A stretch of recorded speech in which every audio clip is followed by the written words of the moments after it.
My daughter called me at 2 in the morning, her voice hoarse and trembling. "Dad, please open the door. It's freezing out here." That wouldn't be strange at all if Sienna hadn't been dead for 3 years. I stood frozen, unable to speak. My hands wouldn't stop shaking. Through the narrow gap in the door, I saw a shadow, small, hesitant, standing in the rain. When I finally opened the door, what I saw made my heart stop. I'm grateful you're here listening to this. Before we go further, tell me, where are you watching from right now, and what time is it there? If it's 2 a.m., where you are. You're braver than I was that night. I sat up in bed, my heart hammering against my ribs. The old rotary phone on my nightstand kept ringing its shrill cry, cutting through the silence of the house. At 68 years old, I'd gotten used to waking up in the middle of the night, but never for a phone call, never for this. The clock on the wall showed 2 a.m. exactly. Outside, rain tapped softly against the windows of my Victorian house on Birch Lane. The kind of night that made Bellingham feel like the loneliest place on earth. I reached for my glasses with shaking hands and lifted the receiver. "Hello?" For a moment there was only silence and the distant sound of rain, as if whoever was calling stood outside in the storm. Then came her voice, soft, fragile, unmistakably hers. "Dad, I'm so cold. Please let me in." My throat tightened. It sounded exactly like Sienna. The same slight rasp at the end of her sentences. The same way she'd called me Dad instead of Daddy after she turned 15. "Who is this?" I managed to whisper. "It's me, Dad." A pause, then quieter. "When we're scared of the dark, we light up our hearts." The room spun. That phrase. We'd made it up together when she was 7, the night the power went out during a storm. She'd been terrified of the dark, and I'd held her close, whispering that we didn't need a flashlight, we just had to light up our hearts. It was our secret. Something I'd never told anyone. Not even Celeste, my wife, before she passed 5 years ago. "This isn't funny," I said, my voice cracking. "My daughter died 3 years ago." "Dad," the voice said gently, "do you remember the blue umbrella you bought me at the farmer's market? You forgot yours that day. We both got soaked walking home, but I laughed the whole way." My knees buckled. I gripped the edge of the nightstand to steady myself. That umbrella, that rainy Saturday morning. I'd never told anyone about that day. It was just a small, silly memory, one I'd tucked away in the corners of my grief. "Where are you?" I whispered. "Outside, at the front door. Please, Dad, I can't stay out here much longer." The line went dead. I stood there for what felt like an eternity, the receiver still pressed to my ear, listening to the dial tone. Then slowly I set it down and walked through the dark hallway toward the front door. The floorboards creaked under my weight. The house felt too big, too empty, just like it had every day since I'd buried my only child. I reached the door and peered through the peephole. There, standing under the porch light in the rain, was a figure, a woman. Her hair was dark and wet, clinging to her face. She wore a gray jacket, the same kind Sienna used to wear. She looked up right at the peephole, and for a split second I could have sworn it was her. My hand trembled as I turned the deadbolt and pulled the door open. Cold air rushed in, rain misted my face, but there was no one there. Just the empty street, the rustling of tree branches, the faint glow of streetlights through the fog. I stepped onto the porch, my bare feet touching the cold wooden planks, and that's when I saw them. Small wet footprints marked the porch floor, barefoot prints, as if someone had been standing there for a long time, shivering in the rain. Morning didn't make things better, it made them worse. Gray light filtered through the curtains as I shuffled to the front door joints, aching. I'd barely slept. Every creak sounded like footsteps. Every wind gust like breathing.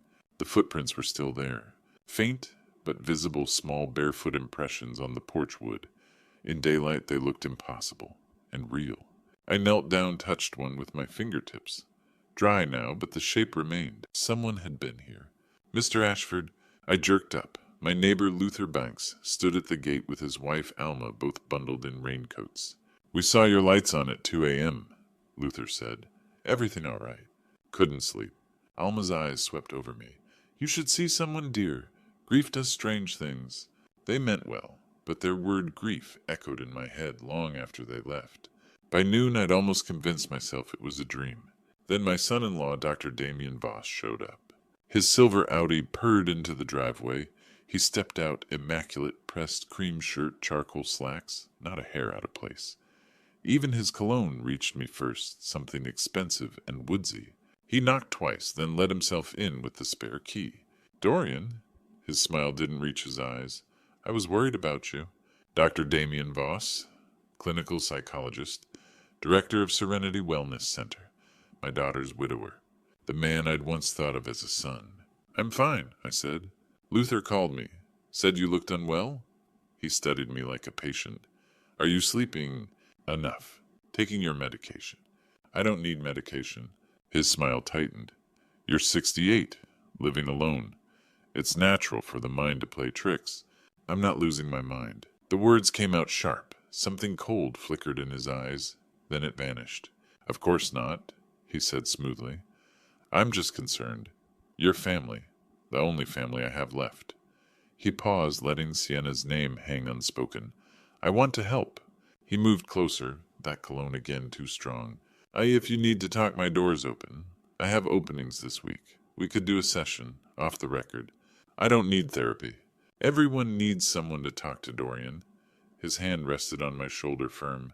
"Especially at your age. Grief can make us see things, hear things that aren't there. It's completely normal." Normal. As if last night could be normal. "I'll think about it." His perfect smile returned. "Good. I'll check in later this week." He left smoothly, the Audi purring away. I stood at the window long after watching the empty street. The house felt colder. Something about how Damien looked at me like I was a problem to solve made my skin crawl. And for the first time I wondered why was he so insistent that I was imagining things. That afternoon I tried to distract myself by cleaning. The house had gathered too much dust, too many untouched memories. I started with the living room bookshelf, old novels, photo albums, books Celeste had loved but never finished. I pulled them out one by one, wiping covers, trying to keep my hands busy so my mind wouldn't drift back to the footprints. The phone call, Damien's cold smile. Then I found it, a small yellowed envelope tucked behind a row of Jane Austen novels. My name written on the front, in handwriting I knew instantly Sienna's. "Dad, don't be mad until you finish reading." My hands trembled as I opened it. The letter was dated 2 weeks before the accident. "Dad, I don't know who else to talk to. I'm scared you'll be angry, but I'm more scared to stay quiet. I think Damien is cheating on me." My chest tightened. "There's a patient he sees too often. A woman. He stays late at the clinic, comes home smelling like perfume that isn't mine. When I ask, he gets angry. Says I'm paranoid. Says I'm just like you, always looking for problems." I could barely breathe. "He controls everything now. Who I see. Where I go. He checks my phone while I'm asleep. Says it's because he cares. But it feels like a cage. I wanted to leave him, but when I try to talk about it, he twists it. Makes me feel crazy. Makes me doubt myself. If something happens to me, Dad don't believe everything Damien says." The letter slipped from my fingers. I sat on the floor, surrounded by books, feeling the walls closing in. She had tried to tell me, and I told her to work it out, to give him a chance. I'd sent her back into that house. Eventually I stood, folded the letter, and slipped it into my pocket. I needed air. I needed to see her. Silverwood Cemetery sat on a hill overlooking the bay rows of headstones under mist-heavy pines. I drove there on autopilot, parked, and walked to her grave. The headstone was simple: Sienna Ashford Voss, beloved daughter, 1995-2021. I knelt, placed my hand on the cold stone. "I'm sorry," I whispered. I should have listened. That's when I saw it. At the base of the headstone, leaning against the flowers I'd left weeks earlier, was a small doll. Red dress, button eyes, faded fabric. I recognized it instantly, Sienna's childhood doll. The one she kept under her bed. The one I'd saved after she died, stored in a keepsake box in my closet. My pulse roared. I picked it up slowly. It was damp from the mist, the fabric cold. Someone had taken it from my house. Someone had been inside my house. I drove home, 2 fast tires skidding on wet pavement. I burst through the door, ran to my bedroom, yanked open the closet. The keepsake box sat on the top shelf exactly where I'd left it. I pulled it down, opened the lid. Inside were her baby shoes, a first-grade drawing her high school diploma. But no doll. It was gone. I stared at the empty space where it should have been breath-shallow. Someone had been in my house.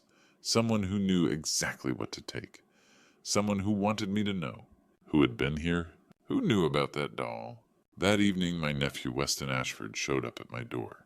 I had barely finished explaining the phone call, the letter and the missing doll, before he was typing notes into his phone, already assembling a case in his mind. "Uncle Dorian," he said, pacing my living room, "I know this sounds insane, but you need to hear me out." Weston, 27, tall and wiry, carried the restless energy of someone who chased truths others avoided. He ran a podcast called Cold Trails, digging into unsolved cases and overlooked details. Even as a child, he asked questions no one else considered. "I've been thinking about Sienna's accident," he said, placing his phone on the coffee table. "It never sat right with me. The timing, the way it happened." I leaned forward. "What do you mean?" 3 years ago, Sienna died in a single-car crash on Highway 2. Rainy night, her car went off the road and hit a tree. The police said it was an accident. Wet roads, maybe distraction, he exhaled. But I asked a friend at Bellingham PD to pull the file. My heart pounded. Weston opened a folder on his phone and angled it toward me.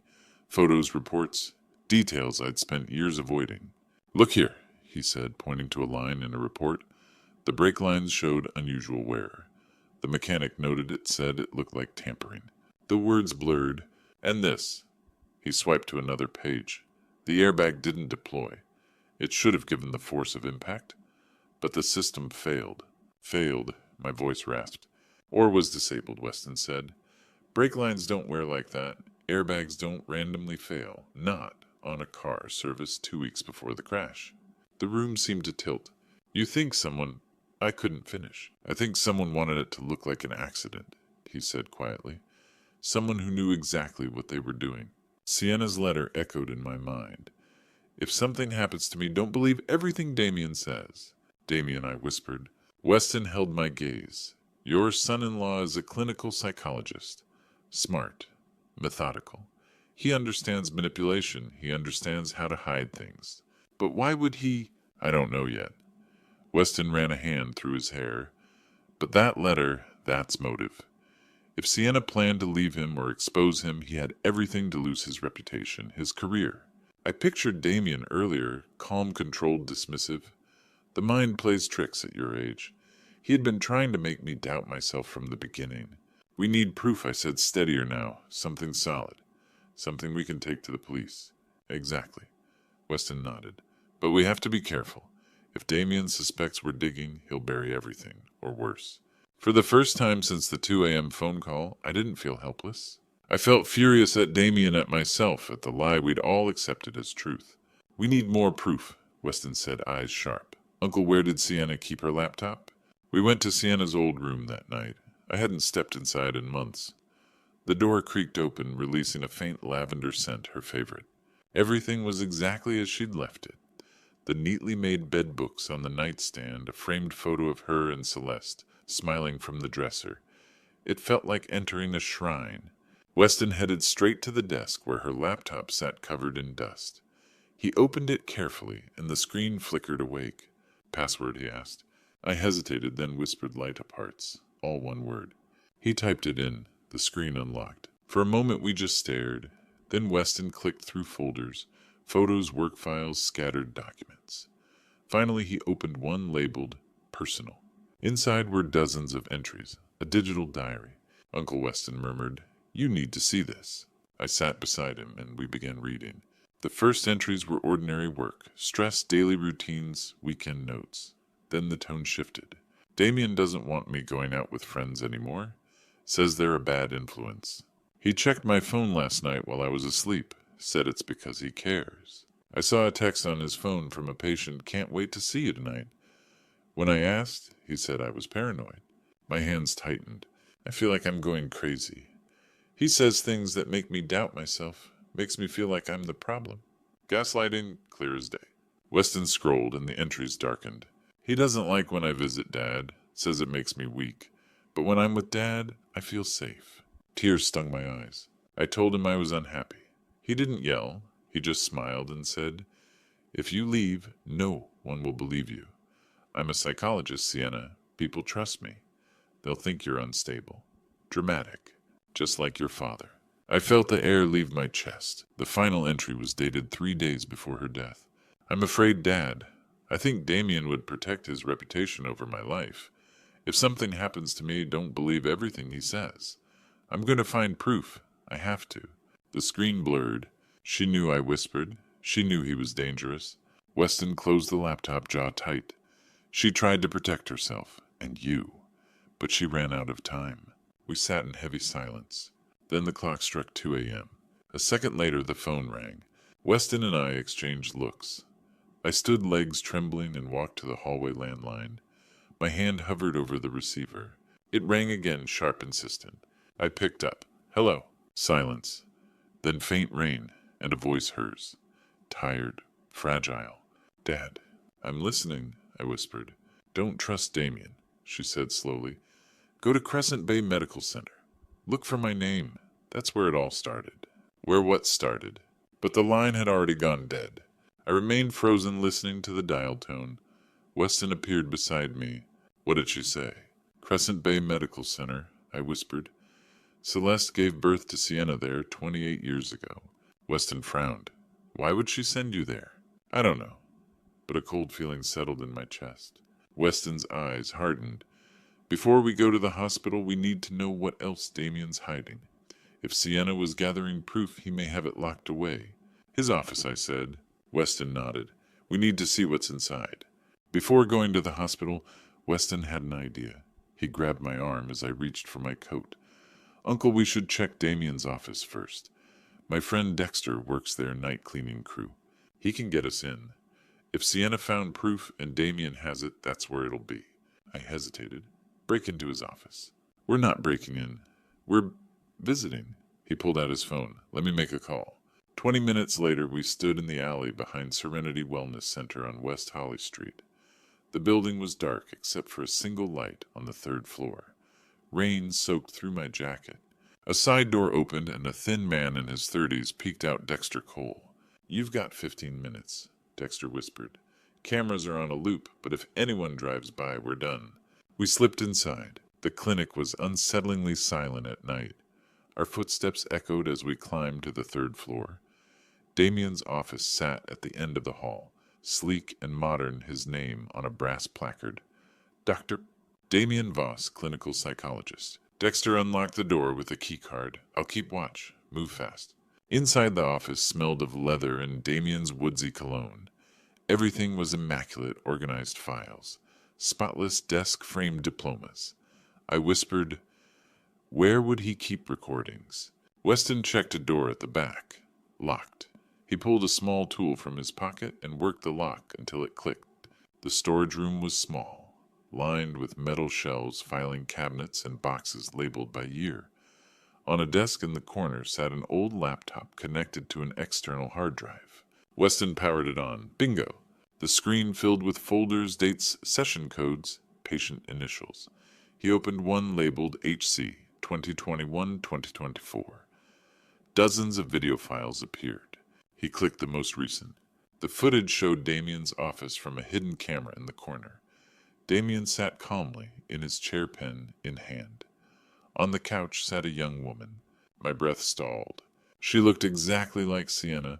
Same features, same posture, but she wasn't Sienna. Her voice was softer, uncertain. "I don't belong in my family," she said. "I've felt it all my life, like I'm a guest. They love me, but I'm not really theirs." "Tell me more about that," Damien said, clinical and controlled. "I know I was adopted. They told me when I was young. But the story doesn't add up. The hospital they said I was born in doesn't exist anymore. And when I ask questions, they avoid them. Do you think they're hiding something? I think I was born in a small clinic, somewhere without real records. Somewhere people could make things disappear." Damien wrote something down, expression unreadable. "And you believe your adoption wasn't legitimate?" "I don't know what to believe. I just want to know who I really am." The video ended. Weston and I stared at the screen. She looks exactly like Sienna, Weston whispered. Not just similar, exact. My mind spun. A woman identical to my daughter, adopted under suspicious circumstances, born in a clinic with missing records. Who is she? I breathed. And why, Weston added, is Damien treating her? We copied every file to a flash drive and shut everything down. Dexter paced anxiously outside. We need to go. Now. We slipped back into the rainy night. But as we drove away, one question burned through me. Who was she? And why was Damien seeing someone who looked like Sienna's twin? The next morning, we finally drove to Crescent Bay. The town was even smaller than I'd imagined, a handful of streets clinging to the coastline, gray waves crashing against black rocks. Crescent Bay Medical Center sat at the edge of town, a low brick building with faded blue trim and a parking lot full of puddles. It looked tired, forgotten. Inside, the air smelled like old paper and disinfectant. A woman in her 60s sat behind the front desk, her reading glasses perched on her nose. Can I help you? She asked. We're looking for birth records from 1993, Weston said. November 14th. The woman studied us for a moment, then nodded slowly. I'm Marlene Webb, records clerk, been here 32 years. She led us down a narrow hallway to a cramped office filled with filing cabinets. November 93. Let me see. She pulled out a thick folder and laid it on the desk. I leaned forward, my hands trembling as I flipped through the yellowed pages. Then I saw it, and my late wife's name, Celeste Ashford. But something was wrong. The number of infants had been changed. You could see where someone had tried to erase the original ink. It used to say 2. Now it said 1. This record's been altered, Weston said quietly, his finger tracing the smudged ink. Marlene's face tightened. She glanced at the door, then back at us. Look, she said, her voice dropping to a whisper. I wasn't supposed to say anything, but you deserve to know. She took a breath. Years ago, Dr. Merritt sold babies. Not many, just a few. Couples who couldn't have children would come here, and he'd arrange private adoptions. No paperwork, no questions. My chest felt like it was caving in. Sold, Marlene nodded. A couple from Spokane came asking about an adoption around that time. They wanted a baby girl, I remember, because the woman cried when she held her, said it was a miracle. She paused. Their names were Clayton and Geneva Caldwell. They live at 412 Pine Grove Road in Spokane. Their daughter, she was born the same day as yours. The room tilted. I stared at the record in front of me, Celeste Ashford. My wife. 28 years ago, she'd given birth in this building. I'd been there. I'd held Sienna in my arms minutes after she was born. But there had been 2 babies. My wife gave birth to twins. I whispered the words barely escaping my throat, and someone took one of them. We left immediately. The drive to Spokane took 5 hours. I barely spoke while Weston drove, and the scenery shifted from coastal rain to dry eastern hills. My mind repeated the same truth. Celeste had twins, and someone sold one of them. By sunset, we reached 412 Pine Grove Road, a small, worn, one-story house. An older man raking leaves looked up as we pulled in. Can I help you? He asked. Are you Clayton Caldwell? I said. He nodded. That's me. My name is Dorian Ashford. I need to talk to you about your daughter. His face drained. He dropped the rake and called inside. Geneva, someone's here about Harper. An older woman stepped out, her eyes red. What about Harper? Minutes later, we sat around their small Formica kitchen table. Geneva made coffee with trembling hands while Clayton stared at me. We adopted Harper in 1993, he said quietly. We couldn't have kids. A doctor, Dr. Clifton Merritt, arranged it. Said it was private. We paid $18,500. Geneva wiped tears. We loved her. But Harper always felt different. She'd say she didn't belong, that she didn't look like us. Where is Harper now? Weston asked. Clayton's expression darkened. She moved to Bellingham 2 years ago. Said she wanted a fresh start. She's been seeing a therapist, some fancy psychologist. Dr. Damien Voss. My heart stopped. What did you say? I whispered. Dr. Damien Voss, Geneva repeated. Harper said he was helping her work through her adoption trauma. She calls him every week. I couldn't breathe. Damien had known about Harper all along. He'd been treating her, manipulating her, just like he'd done to Sienna. We need to go, I said abruptly. Thank you for your time. The Caldwells stood in the doorway, confused and frightened as we left. The drive back to Bellingham was tense. Weston wanted to confront Damien immediately, but I insisted we wait. We need a plan. Damien's dangerous. Around 9, Weston's phone rang. It was Dexter. Weston. I need to talk to you about those files. Can you meet me? I'll go, Weston said, grabbing his motorcycle helmet. Back in an hour, Uncle. I watched him ride off into the rain. 50 minutes later, my phone rang. A hospital receptionist spoke urgently. Mr. Ashford. Your nephew was in an accident. Come to Peace Health Hospital immediately. My stomach collapsed. In the emergency room, Weston lay bruised, his left arm in a sling. A police officer stood nearby. What happened? I asked, gripping Weston's good hand. My brakes failed, Weston rasped. I was going down Holly Street. I tried to stop nothing. I hit a parked car. His eyes filled with fear. Uncle the mechanic checked. Someone cut them. The officer nodded grimly. We're treating this as attempted murder. My hands shook. First Sienna, now Weston. Damien's eliminating anyone who knows too much, I whispered. After confirming Weston was stable at Peace Health Hospital, I drove home alone through dark, rain-soaked streets. The house had never felt so empty. When I walked into my house that night, I wasn't alone. The kitchen light was on. A woman sat at my table, her back to me, long dark hair falling over her shoulders. My heart froze. She turned slowly. It was Sienna's face, Sienna's green eyes, Sienna's delicate hands folded on the table. But something was off her expression, the way she held herself. It wasn't quite right. Dad, she whispered, I've been trapped. Someone's keeping me here. I couldn't move. Sienna was dead. I'd buried her 3 years ago. Before I could speak, a knock sounded at the front door. I opened it trembling. Dr. Damien Voss stood on my porch, immaculate even at this hour. Pressed shirt, expensive watch, that polished smile. Dorian, he said, stepping inside without permission. I'm glad I caught you. We need to talk. I pointed toward the kitchen, my voice breaking. Who is she? That woman sitting there. Who is she? Damien looked at the empty kitchen. Nothing changed in his expression. Dorian, there's no one here.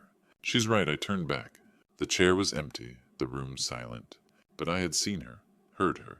Damien's tone softened, patronizing. This is what I feared. The grief, the isolation, they're affecting you. You're seeing things. He pulled a folded document from his briefcase and set it on the table. A power of attorney. It gives me authority to manage your assets and make medical decisions on your behalf, for your safety.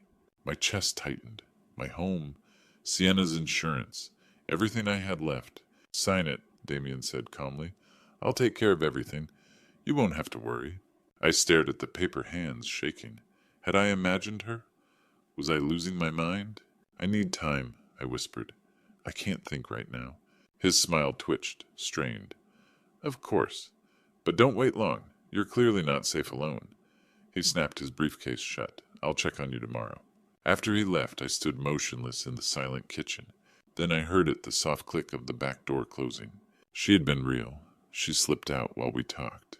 At exactly 2:00 a.m. my phone rang. I answered without a word. Dad, the voice was tired, frightened. I need you to know something. He makes me call. He tells me what to say. Who I whispered, though I already knew. The man with the perfect shirts who says you're crazy. He made me come tonight. He told me to sit at your table, scare you, then leave through the back. He wanted you to think you were imagining it. My fist clenched. Why are you helping him? I didn't know I was, she cried. He told me I was sick, that my memories were lies, that he was helping me. But when I saw your face tonight, I knew something was wrong. Will you help me stop him? I asked. Silence stretched. Then I'm scared. But yes. The line went dead. The next morning I texted Damien Combe at 11 p.m. tonight. I'm ready to sign. Then I prepared. I set my phone to record and hid it behind the books on my living room shelf, microphone, facing outward. I rehearsed every word, every expression, every moment I needed him to speak. Tonight at 11 p.m. the truth would come out. I just had to survive long enough to hear it. At 11:05 p.m., Damien Voss walked into my house for the last time. He carried the same briefcase, wore the same perfect smile. Dorian, he said, setting the power of attorney on my coffee table. I'm glad you've come to your senses. I stayed standing. I went to Crescent Bay, I said. I saw the records. 2 babies. I met the Caldwells. His smile didn't falter. Old records are messy. Clerical errors happen. The brake lines on Sienna's car. The airbag that didn't deploy. You had motive. Motive. He laughed softly. You're grieving. You're imagining conspiracies. To keep me quiet. No one would believe me anyway, right? His eyes hardened. The smile vanished. Correct. And after tonight, you'll sign yourself into my care voluntarily. I'll manage the house, the insurance money, everything. Sienna wanted that. Sienna wanted to leave you, I said. His jaw tightened. She was emotional. I tried to help her. She wouldn't listen. So I allowed circumstances to align. A car can fail. I gave the police a clean story. Rainy night, tragic accident. They believed all of it. My blood ran cold. He had just confessed.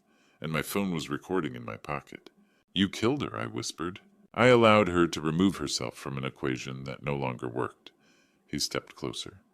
Now you'll do the same. Sign the paper, Dorian, or I'll have you committed by morning. That was when the front door opened. Harper stepped inside. She looked at Damien, then at me, pale but determined. I'm not Sienna, she said, her voice trembling. My name is Harper. We're twins. He told me my father abandoned me. He said I had to punish you, make you suffer for leaving me behind. She turned to Damien, tears falling. You lied. You used me. Harper, go home, Damien snapped. I never knew you existed, I told her. I swear I never knew. Damien's hand slid into his coat. He pulled out a syringe, the needle glinting under the lamp. Both of you are liabilities now, he said, advancing. Harper stepped between us. No. He grabbed her arm, but she fought back. I lunged for the heavy glass vase on the side table and swung. It connected with Damien's skull. He stumbled, dropped the syringe, and collapsed. Seconds later, the door burst open. Police flooded in, weapons drawn. Behind them stood Weston, arm in a sling, holding up his phone. I called them when I sent you the recording, Weston said. They heard everything. 6 months later, after a long trial, Dr. Damien Voss was sentenced to 30 years for manslaughter, psychological manipulation, and aiding illegal adoption. He would grow old behind bars, unable to harm anyone again. Harper and I started slowly. Coffee first, then dinners. She told me about her childhood in Spokane, how she always felt like a stranger in her own life. I told her about Sienna, her twin, her sister she never knew. One afternoon we went to Silverwood Cemetery together. We stood before Sienna's grave as light rain fell around us. I wish I'd known her, Harper whispered. She would have loved you, I said. A month later, Harper moved into the guest room, not as a replacement for Sienna, but as herself. We were learning each other, building something new from the wreckage Damien left behind. At 2 a.m. I heard her soft laughter from down the hall. My phone buzzed with a message from Weston in our family group chat, Ordinary Life, Not Ghosts. I walked to the front door, now locked with a single turn of the key. No shadows, no footprints, no knocking, just the night finally calm. The clock chimed twice. 2 a.m, I whispered. You don't scare me anymore. Looking back, I realize how close I came to losing everything, not just to Damien's manipulation, but to my own doubt and isolation. If there's one lesson from this true story, it's this. Trust your instincts, even when the world tells you you're crazy. When something feels wrong, it probably is. Damien spent months gaslighting me, making me doubt my own mind. Don't let anyone, no matter how credible or professional, convince you that your reality isn't real. Listen to the people who love you. Weston risked his life for the truth. Harper chose honesty over fear. I couldn't have survived alone. And hold on to faith when everything falls apart. There were nights I prayed for strength, for God to show me the way forward. Those prayers kept me standing when grief tried to break me. This isn't just another grandpa story I tell to pass the time. This is a true story about manipulation, loss, and fighting to reclaim your life. Evil often wears a perfect smile and a pressed shirt, but truth will always find its way to the surface. Don't be like me. Don't wait 3 years to ask questions. Don't ignore the red flags, and never let anyone convince you that love is control.